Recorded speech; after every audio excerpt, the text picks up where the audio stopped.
Hello and welcome back to the Simplifiers podcast, where we take topics in business and in life and simplify them. And friends, I'm so excited to talk to our special guest today because we are talking about a topic that we don't really necessarily talk about all too often. We go, yeah, I'm fine. Everything's fine. You know, it's like meme with the guy and he's sitting in a room that's on fire. Everything's fine. But what I'm actually want to talk about and simplify today is your own self-confidence. How are you doing? Let's check in on that, especially after the year that we've just had last year. Let's simplify how to supercharge your self-confidence, both in work and in life. So my special guest today is Kate Eckman, and she is the author of The Full Spirit Workout. She's a seasoned broadcast journalist and TV personality who really brings her expertise together in communications, performance, and also the key ingredient, mindfulness, really helps her as a success coach for business leaders and athletes. It's that melding between brain and body health. Now, Kate is also a meditation teacher and a course creator for Insight Timer, the world's #1 ranked free meditation app. So I'd like to welcome to the Simplifiers podcast, Kate Eckman. Hey, Kate. Hey, thank you so much for having me. I'm so delighted to be here. I'm pleased you're here too. And after reading your book, I certainly feel like you and I are soul sisters. Like we are literally living two very parallel lives in very parallel times and have hit a lot of the same tragedies and challenges and difficulties and also maybe even triumphs in life. I want to start with your background. Now, in school and growing up, you were a college athlete. You swam professionally in college and things like that. How do you think that shaped who you were and who you are today? Well, I was a competitive swimmer for 17 years, which is a no-joke sport. If you're a swimmer, you know, if you're any athlete, you know, I honor you, the commitment and dedication. And with swimming, it's all about time. It's all about discipline. Yes. While everyone else is on spring break, you're training for nationals. While everyone's celebrating Christmas, you're doing two-a-days for Christmas training. And so it just taught me the core strength and confidence to really work hard, to be a great teammate, to have that swagger and self-confidence and to show up for myself, for my teammates, for something bigger than me. I think sports are so profound and teach us so many lessons. And it really just gave me that drive and determination. And I think it also taught me so many valuable lessons. One was, you know, everyone talks about, I want this, I want this, I want this. And they see the end result from so many people in society, but then maybe aren't as willing to put in the work. So I just think back to how much work I put in year round, day after day for races that lasted 25 seconds or less than a minute, or I swim the 500 free, which was less than 5 minutes. And so it's, even as I'm saying it out loud right now, it's just that good reminder, because I think sometimes we work so hard and we're not seeing that return on investment or that result that we want, and we get frustrated. And it's that, you know, especially this past year, you want to just throw your hands in the air or look up at God or whomever you believe in and like, what the heck? What was that? And it is that metaphor, because, you know, some races, the 400 IM long course, brutal, but you don't stop after the backstroke. You have to keep going. And so I think that's just our message. Just keep going and trusting and like in your body that you can finish the race, and just trusting in your instincts and to keep going. And you will see that reward ultimately. It is much easier to throw in the towel and just want to give up. But I think it does speak to just the strength and confidence, the inner strength and confidence that you build by just following through and keep going. Yeah. And I imagine that there are quite a few women out there, and I don't want to stereotype, but it just seems like for women in particular in this day and age right now, we're really prone to a lack of self-confidence. And especially my colleagues and friends in England, a cultural versus English people, British people versus Americans, at 10,000 times more. Confidence, self-confidence, all of that is an issue. It's something that we don't really talk about, and we also know it's a thing. What do you think's underneath all of that, in your opinion? I think society. I think we are bombarded with so many images and messages that tell us we aren't good enough, we don't measure up, we're not pretty enough, we're not smart enough, we're not rich enough, we're not accomplished enough. And then that comparison trap where you for a moment may feel good about yourself or feel confident, and then you get on Instagram and that person has more followers, they're making more money, their boyfriend's hotter, they've got a bigger house, cuter kids. I mean, I say we laugh because it sounds absurd, but those are the things that happen. Or you're having a great day, feeling great about yourself, and you get onto Instagram and it's that immediate like shot to the heart, oh my gosh, I don't add up. Or I think we've become consciously desensitized, but subconsciously really, really negatively affected by all. We don't even realize, just like with this pandemic, I don't even think we realize how traumatized we are. And same with the messaging since day one, and especially as women, where we are kind of pitted against each other, or there is the constant comparison. And I just think we're kind of plugged into that. Kind of, we know, sometimes we don't even realize. And then I think we do this thing that we all do, by the way, so please don't beat yourself up. And I write about it in the book, that someone says something to us when we're young. And for example, I have a memory of being at the swim club.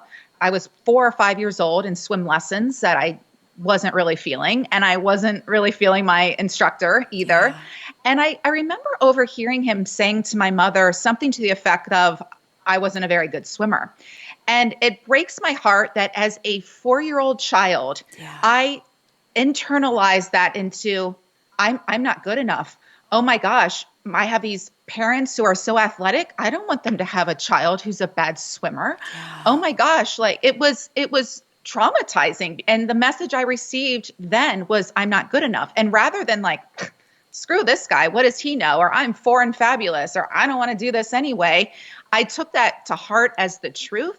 So I think we're all guilty of that, we all have childhood wounds, even if you had a great childhood.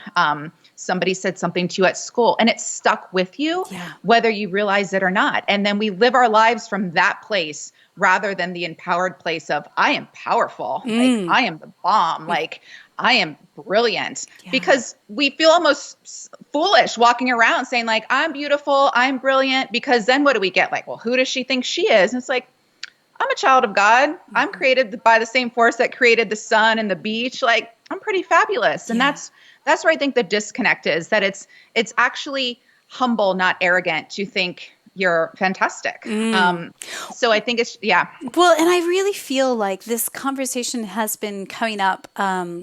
And I'm so glad that you said it, because I feel like it comes up over and over and over again, especially this season for some reason. I have interviewed people like Terry Cole and Kate Northrup, and we're all talking about the same thing, which I hope is pointing to a collective awakening, not just in women either. Like, we're all sort of waking up to these tropes in our life, these anchors, these deep-rooted stories that were fed to us maybe as children of the 70s and 80s,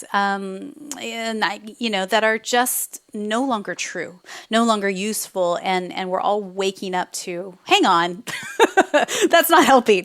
Let's let go of that. Let's think a different thought, right? Yeah, I think that's what this past year has really shown me, where now it's not even a luxury or must be nice to care for ourselves, or, that self-love, self-care gets, put on such a pedestal. And it's like, what does that even mean? And I think now I'm saying no to this thing or this person because my well-being now has to be front and center. It's no longer optional, because otherwise it's going to get really ugly, because there's been so much thrown at us. So I think now it is that era of letting things go and really just making that space for what is really feeding and nourishing not just your body or your mind, but your spirit. And that's what this book is about, and really strengthening that inner core. Because once you figure that out, once you got that aligned, once you're grounded in that, the rest is just, it just all comes naturally. You don't have to try so hard. You don't even care about the social media likes or any of that, because you're attracting the right people and opportunities and experiences into your life. And so that's the good news, because then it's even the people like, I don't have time to meditate. I don't have time for my spiritual practices. Oh, that's, does that even work? Yeah.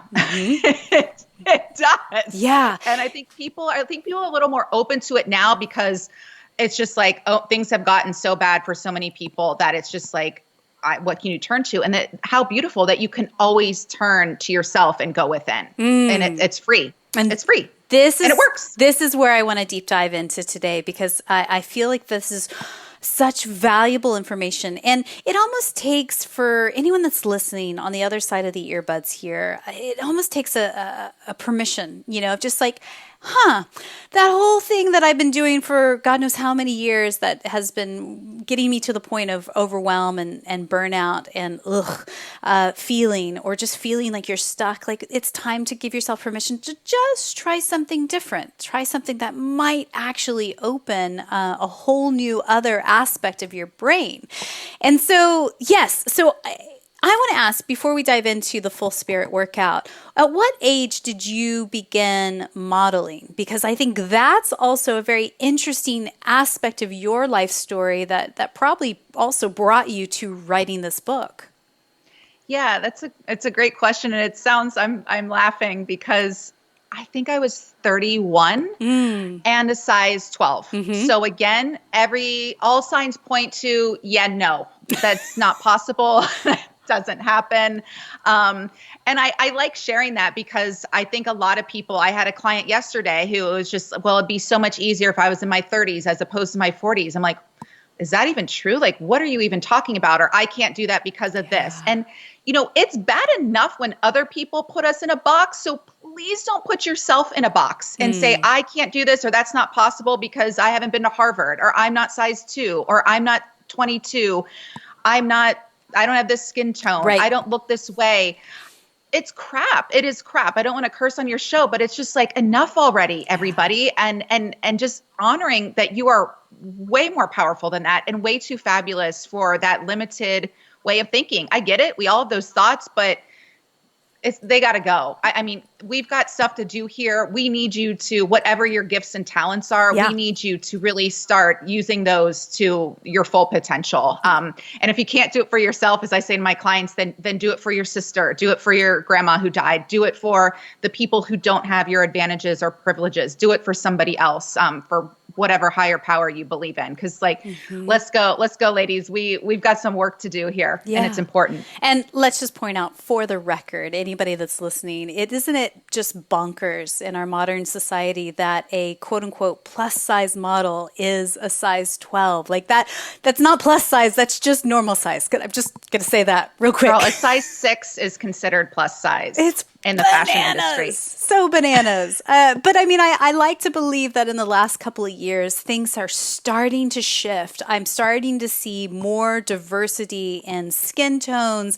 and ages and curves and even disabilities. I'm starting to see those things show up on billboards or in my magazines and all the things. And so I feel like there is a season of hope. Again, a collective awakening here. Do you agree?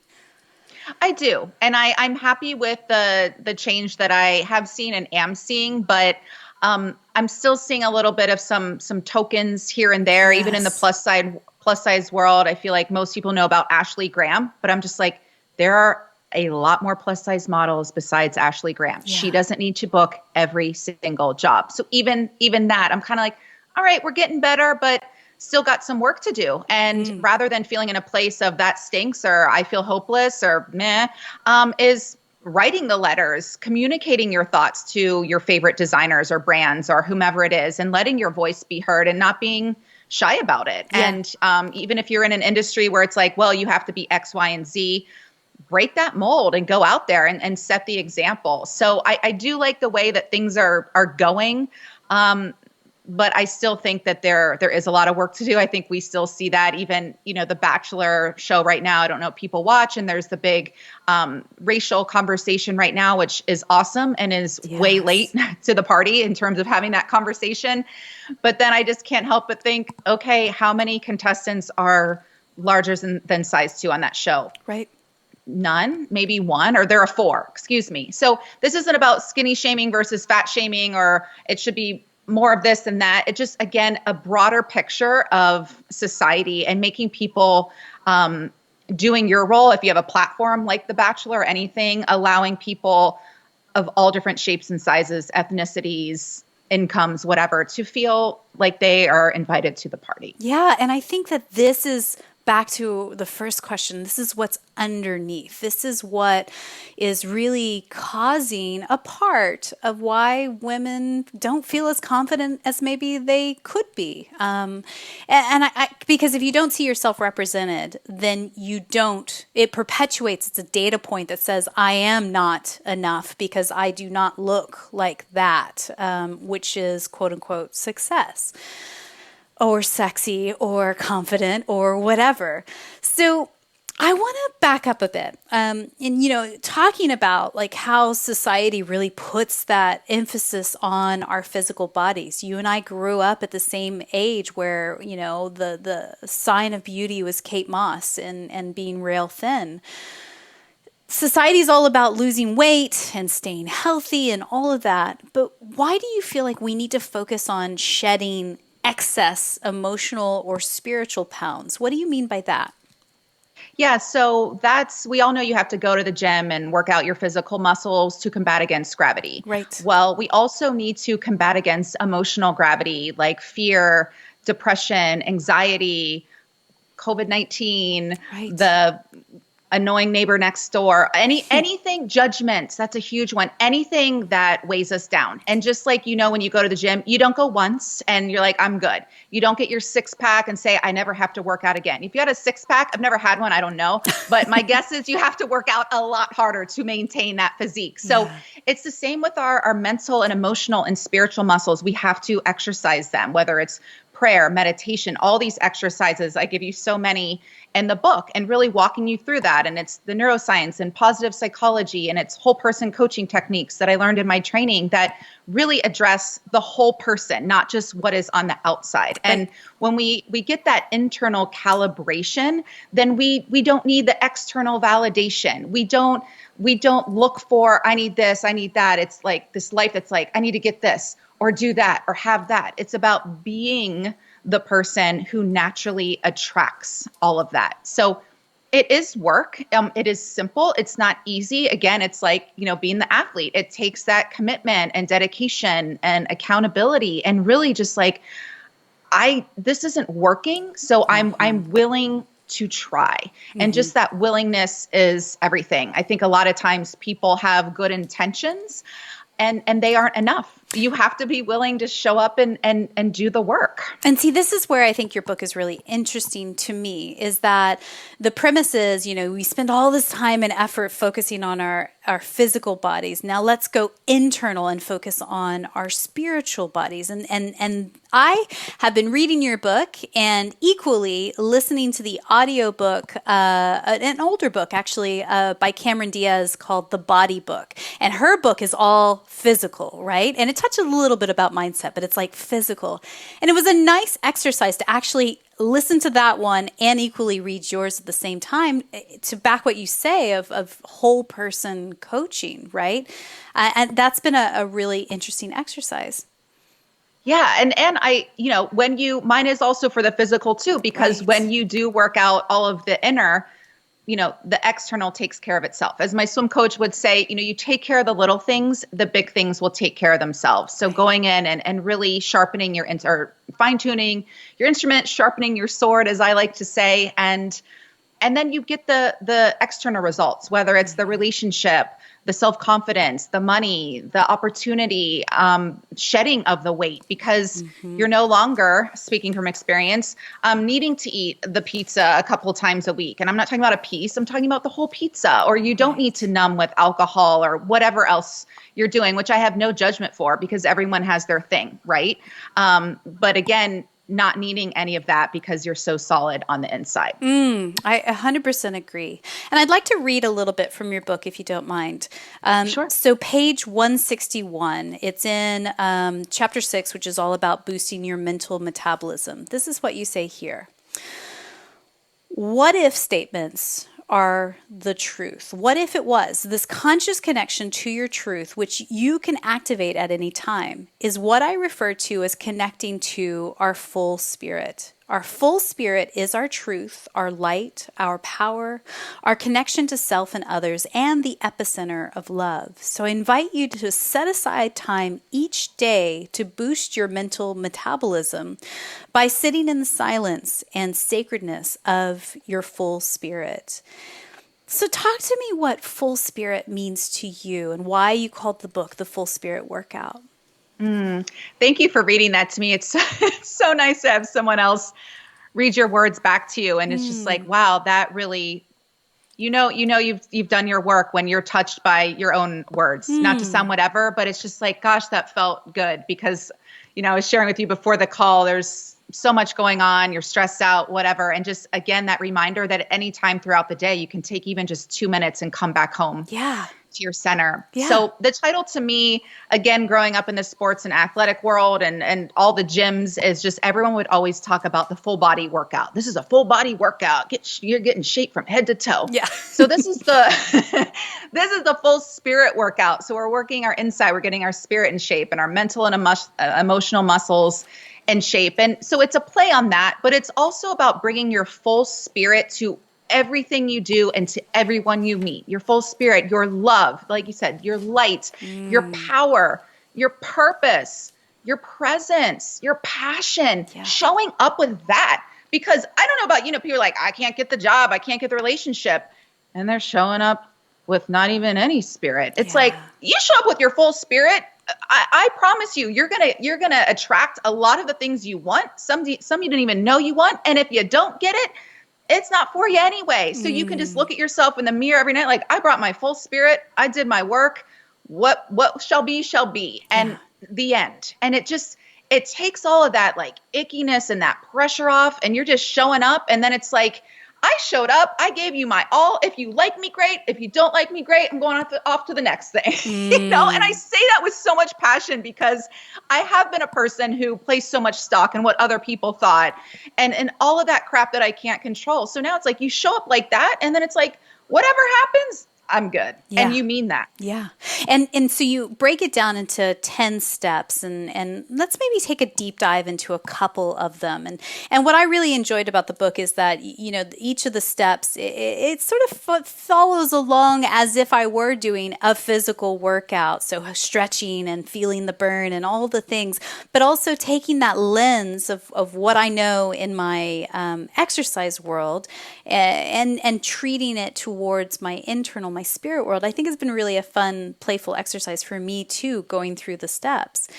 So let's do a deep dive into step 4, strengthen your core confidence, and step 6, boosting your mental metabolism. So start with core confidence first. How can we strengthen that?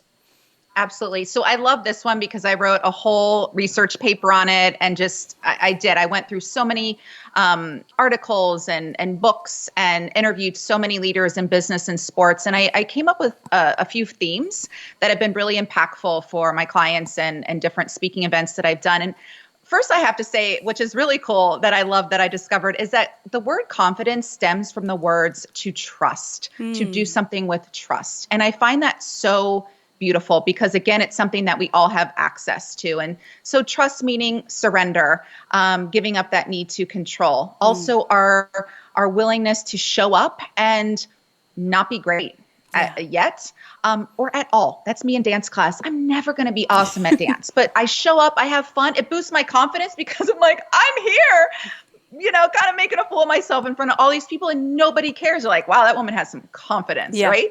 And then my research, I came up with the 5 Ps of confidence. And the first is presence. And I just talked about that a little bit, but it's really showing up with all of you. So in a world full of distractions, it's being all there. And you get called out on your presence if you're with dogs or kids, for example, because they're like, my niece and Aunt Kate. They want you to be all there, not on your phone, not drifting off, and also showing up with that full body presence of like, I'm here and I'm going to make an impact. And even if you're in the room and you're quiet, people can feel your energy. Yeah. And then, and everyone knows that. The next P is patience. So that's where we're trusting the process. We're trusting that what's best for us is either already here or it's on its way. And we're kind of giving up, again, that need to really control. Then we have purpose. And I go into these in much more depth in the book, but for lack of time here, I could go on and on. Yeah. Purpose. So on those days, which we've all had them, right? Where screw this, or I'm tired, or whatever. If you can't show up for yourself, show up for a higher purpose. So I wrote this book for my two dear friends who I lost to suicide. So I have a really strong why, a really strong purpose. So the days that it's really hard, I go back to my why and my purpose. So the days you can't show up for yourself, maybe you show up for your spouse, your coworker, your friend, your parent, whatever. Yeah. And then we have preparation. So that makes kind of sense. If you're prepared, you're going to have more confidence because you're going to get better results rather than just flying by the seat of your pants, which I've done that too. But then you're in more of that like manic space as opposed to solid and grounded. I'm prepared. Now I'm just going to be present, be patient, remember my purpose, voila. Yeah. And then the last one is practice. I think a lot of times too, even with coaching, or people think that something's wrong with them if they need coaching, or people like, I'm already confident. And yeah, maybe you're confident in getting the business deal, but you're not confident when it comes to having the really difficult conversation with your direct report or your business partner or your spouse. So we can all boost our confidence in some areas. And also the practice, it builds new habits, which also then lead to new results. So you're just building, again, that muscle and showing up with practice. Again, a sports analogy, people say, I love that he and I are the same age, and I get sore knees in Pilates class, and Tom Brady just won a Super Bowl again. Right. And so I try to tell people who are like, ooh, do I need to get a coach or something? It's, Tom Brady has more coaches than anyone and works harder than anyone, not because he's the worst, but because he's the best. So just know that your talent merits investment, whatever that means to you. And practice. Sometimes I think we're guilty of, I don't have an hour to go to the gym, or I don't have an hour to meditate or work through my stuff or journal. 5 minutes. Even I have a client, he's like, I can't do 5 minutes. He's very, very successful. So we're starting him at 2 minutes with his mindfulness practice. Yeah. So even if it's 2 minutes a day to sit and stare out the window and take a step back and just check in with yourself, go for it. It's such good advice. There's a couple of things that I heard in that. First, 100% agree. When you feel so strapped for time, even 2 minutes can do a world of good. I found myself yesterday feeling anxious for no particular reason, like really silly. And so I was like, okay, what do I know is true? What's in my tool belt of tricks that help me get back to center? And for me, it's literally as simple as standing outside in the sunshine. So I was like, yesterday, did a reset between one call to a next. I went outside, I stood in the sunshine, I held my dog close to me, and it was, maybe 30 seconds to a minute. And that helped my nervous system get back to center and to go, oh, okay, yeah, we're fine. And so I think we overcomplicate what we think we need when it comes to grounding, but also self-care. We think, oh, well, I'm going to have to take a whole day off to really take care of myself. And it's like, no, probably just some breath work, 3 deep breaths, grounding your feet, taking your shoes off, getting in the grass outside, standing in the sunshine. It's a lot simpler than you think, right? Yeah, thank you for saying that. And even as you were speaking, the thing that came to me is when you do start to really do these full spirit exercises or take this time and do these practices, you become more in alignment with yourself, with the world, with the universe, with source, whatever you want to call it, where I'm fine. And that's why I kind of laugh, because every time I'm in that throw my hands in the air moment, which we've all been there, throw in the towel, throw my hands in the air, I get the email, I get the phone call. Even this morning, I had a friend call. I haven't talked to her in a while, and she was just all, cheery and smiling and laughing. And she said, I saw something yesterday and it made me want to call you and give you this message, like quote or something. And it's just, so that's when I do almost want to weep, not boo-hoo, but weep, because I think sometimes we think we have to figure it out all on our own. We are all on our own. And we're constantly surrounded by love and people who want to support us. And you get the phone call and you get the email. And that goes back to confidence, to trust. Yes. And I think everyone understands that intellectually, but it is really moving that from the head down to the heart, getting it in your body, where even on your worst day, you're like, I trust it's going to get better. And the right people are going to reach out, and I'm going to get the opportunity because I put in the work. I'm not just sitting here eating bonbons all day. Like, I trust. Yeah. No, you're putting in the work, Yeah. but trusting that it's all lining up for you. And if this isn't lining up for you, being okay that that's not my thing. I'll go for this thing.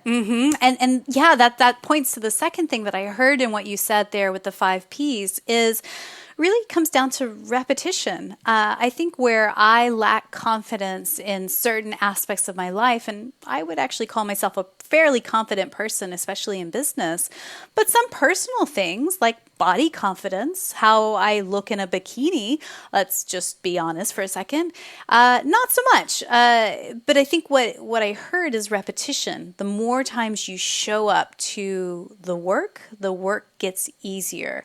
And so as I go through my own body positivity, self-acceptance, self-love journey myself, I realize it takes practice. It takes a daily practice, again, to come back to center, to get to yoga, to say nice things to myself and affirmations and otherwise. That helps you build that confidence bit by bit over time. There's no magic pill, right?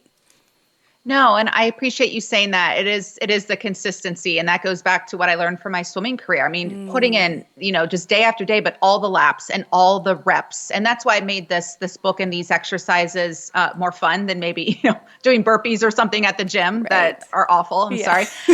So it is. And again, not beating ourselves up. And today I got in 2 minutes. And just being just like everyone has to eat and sleep every day, or everyone, the people that I've said it myself, well, I don't have time for X, but I'm like, you were just on Instagram for 2 hours. Cause I set the little timers on my phone and it's 10 a.m. I'm like, how have I been on Instagram for 2 hours? Yeah. But then we say we don't have time to properly care for ourselves. So it's a gentle call out, but I think the more that we can just be honest about what's really going on inside of us at our core, then we're better equipped to really handle whatever comes our way, because you think of it as your iron shield. It's like everything negative is going to bounce off of that because you've just built up that strong musculature. And it points me back to what you said at the beginning. I think, oh gosh, what I think is really hard, Kate, and I'm curious to see how you've overcome it, or if you're still grappling it with yourself. I think that when you identify yourself as a high achiever, a type A go-getter kind of person, it is so freaking hard to equally hold that identity and equally hold the identity of, well, I am worthy and valuable even when I do nothing, when I accomplish nothing. And I have a hard time holding both of those equally because I don't know if I necessarily believe that to my core. How have you overcome that? Wow. Well, thank you for your honesty. And I think you speak for everybody at one time or another, and certainly speak for me. And something that I've had to, that's been a huge thing for me to overcome. And again, still have to practice every day. None of us are Buddha on the mountain. And if anyone tells you they have it all figured out, I would be a little leery. Yeah. That's where, and I think too, you could be having a great day or a great week or a great month, and something happens and you're off your path, and that's fine. And that's human and that's normal. So we just gather ourselves back on to the path. But with that, you have to do the practices of taking the time off. And I call it the art of doing absolutely nothing, and staying in your pajamas all day and ordering your favorite food and having your tea and staring out the window at nature, or being on the phone with your friend and just taking that downtime. And even if there is some shame or guilt that you're working through, please know that when you take that time, be it 5 minutes, 5 days, 5 weeks, whatever, when you do come back to your achieving and your work, you're going to be much more efficient, much more effective. You're going to actually like what you're doing. You're going to be more fun to be around. So even again, if you have to look at it like that, but ultimately you brought up the belief. It is letting go of that belief. Yeah. Because you would question it. Is that even true? That if I'm not accomplishing anything today in the material world, if I'm not making money today, I'm not worthy or valuable. Says who? Is that even true? So first of all, checking that belief. And then it's like, okay, maybe that isn't true, or I'm willing to let that go. So then what are you going to replace it with? And then it is doing the journaling exercises, like we talked about, consistency and repetition of I'm worthy because I am. I'm valuable because I am. I don't have to do, I don't have to be, I don't have to have anything to be worthy or valuable or loved. I just already am. And this isn't a religious thing when I say God. I know that's a loaded word. I mean, God is love. Yeah. I'm a child of God. If you don't believe in God, it's a friend of mine. He's like, I believe in nature, which I'm like, okay, great. I'm natural like nature. I'm like the rocks and the sun and the stars. I have that potency and power, something like that. Whatever works for you, but just really dwelling in that space. Yeah. Sorry, I could go on and on about this because it's a huge thing. And I think a lot of my high achievers and a lot of my intellectual clients who are working in private equity or whatever, again, they understand this intellectually, but then it's like, yeah, but so it is a lot of unlearning and recalibrating patterns and willing to do that. But as long as you're willing, it's like, okay, I don't think but I'm willing, you know? Well, and that's it. Gosh, I think that it is a lifelong journey to release that story that accomplishments and achievements and sticker charts and trophies equals a good human being or equals success. And I have not achieved that yet. I feel like I'm waking up to it, but I still have a long way to go. And I really liked what you said in your book, page 137. Let me find it real quick. That giving up or surrendering as an act of faith is a whole new way of problem solving. It's a more grounding and peaceful approach to getting what we want more easily. It's the opposite of rushing around or forcing. And it reminds me of nature. Nature does not struggle to express its beauty and glory. Flowers weren't created to struggle, and neither are we as human beings. It's just a lie that we've been told to be productive and make it happen. But we don't have to subscribe to that struggle. That's why it's so important for each of us to sign a contract to unsubscribe from the struggle in the introduction. And I think the struggle for me is you have to achieve. If you're not achieving, you're taking up space and you're wasting your precious life. Yeah, so what would you say to that person asking for a friend? Yeah. Thank you. Well, to your friend, I would say that how about taking a nap and feeling really good and peaceful is achieving inner peace? How about taking the afternoon off to go walk at the park and connect with a friend is achieving connection and well-being? And so I think it's just redefining what achievement even is and doing that for ourselves. But also, you brought up about giving it up. And I think one of the most toxic things you can say to someone, and you hear this all the time, and it's very dismissive. And oftentimes people who love us very much say it, that whole, just let it go. Yeah. Let it go. I reframe that into give it up. And what I mean by that is like, give it up to a higher power, give it over. I will look up and say, I am spinning. I am out of my mind. I am having a meltdown. Please take this from me. Yeah. And just releasing that. And then again, you're clearing that space. But I think we just have to look at ourselves as whole people and not just the business person who makes X amount of dollars and speaks at this webinar and does this thing, but like, who are you underneath all of that? And I write about that in the introduction because for a long time, who am I? What do I really want? I had no idea. And I'm an intelligent person. I mean, that was really sad to me. And I think you see it played out in society too. And that was my massive wake up call is, being in love with a man who had it all of everything. Perfect 10 on paper, and chose to end his life. And that was to me like, wow. And that was the deep dive in all the spiritual work that I've done, where I came to the realization that anything outside of us can offer us temporary happiness at best. Yeah. Because I see that too. It's like you get the new car and you're really happy for 15 minutes or a day. And then it's like, well, I want the next thing. Or you move into the new house and it's like, well, I want a bigger house. I want a nicer neighborhood. And whatever that thing is for you, or you make your first $100,000 at your business.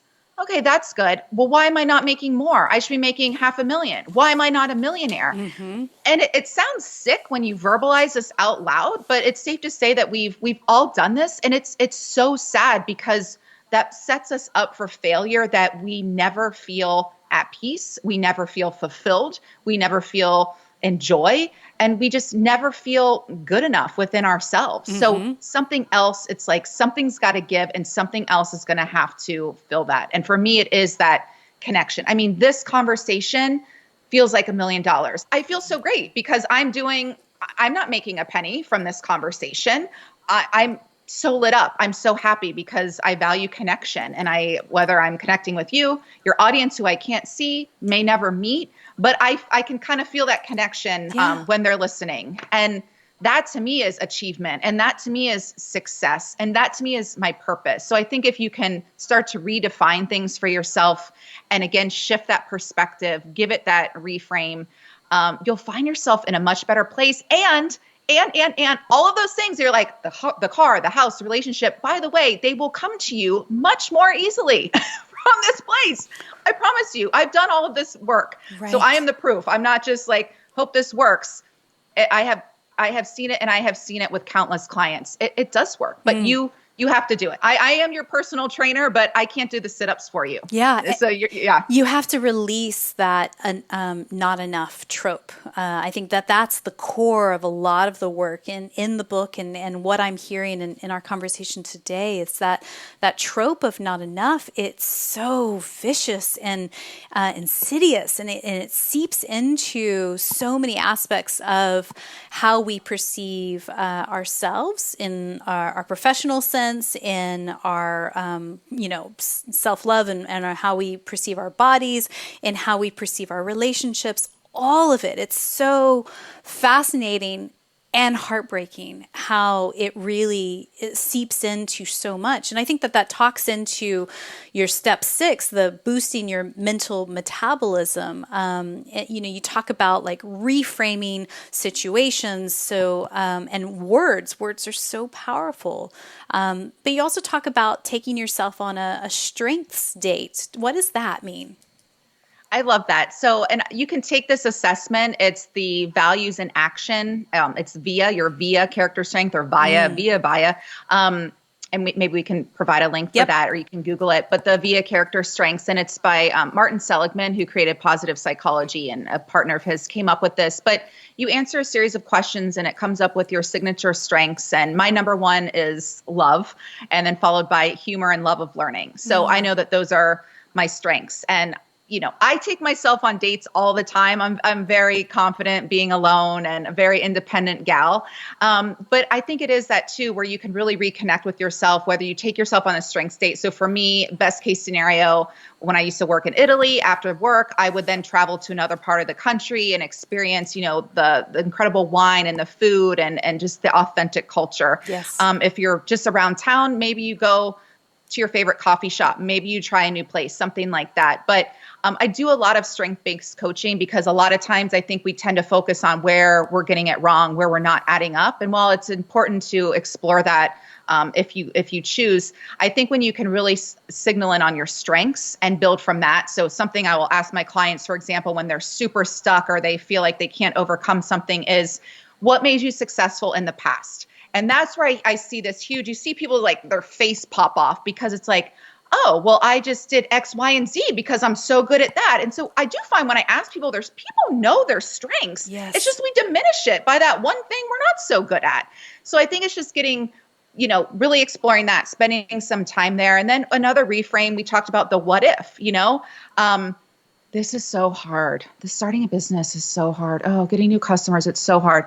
Okay, maybe. But a more empowering way to look at that is, what if this was fun? What if this was easy? What if, and just take yourself on that what if journey and have fun with it and be playful and explore. And I will say my favorite reframe, and I write about it in the book, is I did have that line or belief that said, I'm a perfectionist. My perfectionism is getting in my way. And it felt that way. And a friend of mine, Natasha, reframed that as, she said, you care, you have a spirit of excellence and you care. And so what if you just have a respect for mastery? And going with, again, a strength, I have a respect for mastery versus like, I'm such a perfectionist and it's like killing my vibe. Much similar concept, but reframed in a way that I let that respect for mastery work for me in terms of excellence and performance, as opposed to I'm such a perfectionist and nothing's ever good enough. And I don't even want to do this speech because I'm not going to do it perfectly. And ooh, yeah. Yeah. So yeah. Just reframing it with different words, trying something on for size. I think that requires a bit of a playfulness because I think whenever I have been hit with anxiety or depression or just in a dark place in seasons of my life, it's where hope is very dim and it's hard to pull yourself out of the darkness.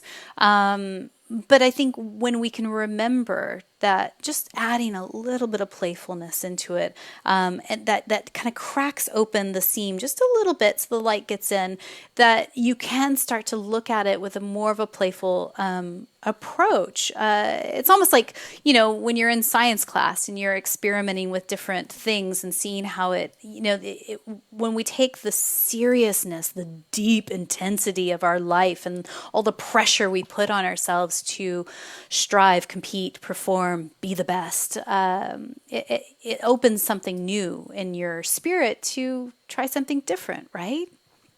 Yeah, I love that different. Or sometimes people say bigger or better. Maybe. Sometimes it's different. Yeah.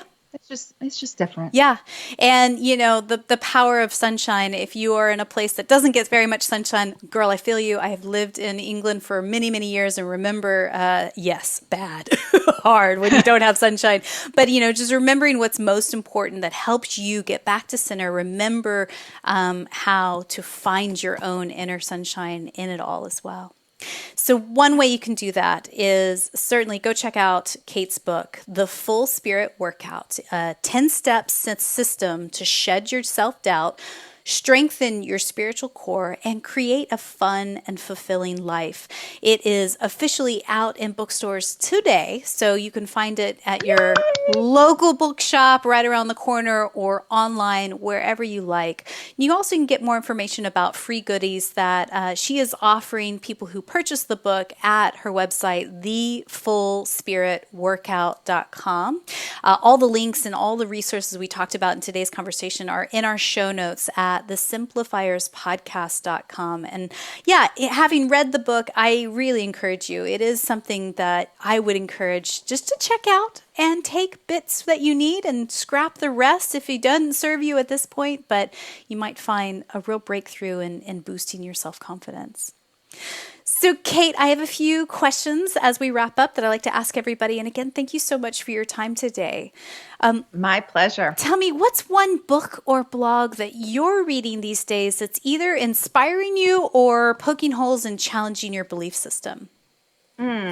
I love the author Byron Katie, and she wrote this book, I Need Your Love, Is That True? And it's a great self-discovery tool, again, when you are stuck in that place of a limiting belief and questioning, is this even true? And who would I be without this thought? And just that notion that we have everything we need. And it's like, how do we know we don't need it? Because we don't have it. It's deep and yummy and delicious, and it's really gotten me to think on a broader scale. I haven't read that yet, so I will put that in the show notes for people if you guys want to check that out.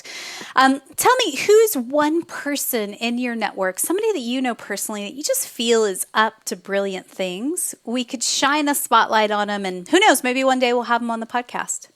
That's so nice. The first person that came to mind who I wrote about in the book is my friend and colleague, Vanessa Tennyson. And she's also a executive coach. I studied with her at Columbia, and she's a 62-year-old transgender woman who experienced so much success as a male business person and kind of had to give it all up when she decided to transition into becoming a woman. So I just admire her so much. And something that she's really taught me is just the power and the importance of being authentically who you need to be. And so she's a real leader in that sense. And she's up to a lot of big things. And she inspires me so much because it's so challenging to show up courageously who we are every day in the world, and to show up as someone who isn't respected by all of society or treated well by all of society simply by being who she authentically needs to be. She's a real trailblazer in that sense, and someone we can all learn from. She sounds absolutely brilliant. I definitely will link up with her for sure. So her details will be in the show notes if you want to check her work out as well. So I believe gratitude and simplicity go hand in hand. Tell me, what are you grateful for today? I am grateful for this conversation. I so needed this. This is such a testament. Conversations and communication are a strength of mine. Connection is a number one value of mine.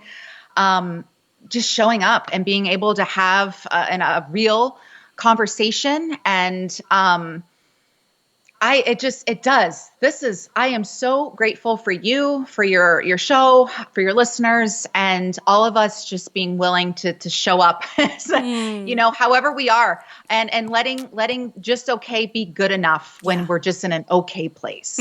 I'm grateful for you too. So thank you for saying that. I appreciate it. Her website is kateeckman.tv, or also the fullspiritworkout.com. I'll put all of her links in the show notes for social media if you want to get connected and talk directly to Kate. So my final question for you today is this, Kate. And again, thank you so much for sharing your wisdom. Someone somewhere is listening to us right now, and she gets it. She hears what we're saying, again, on an intellectual level. But on a deep, deep, deep level, she goes, oh, I don't know. Her confidence, if it was a scale of 1 to 10, is a -2. What would you whisper into her ear right now just to encourage her in this moment? You are so powerful, and I believe in you.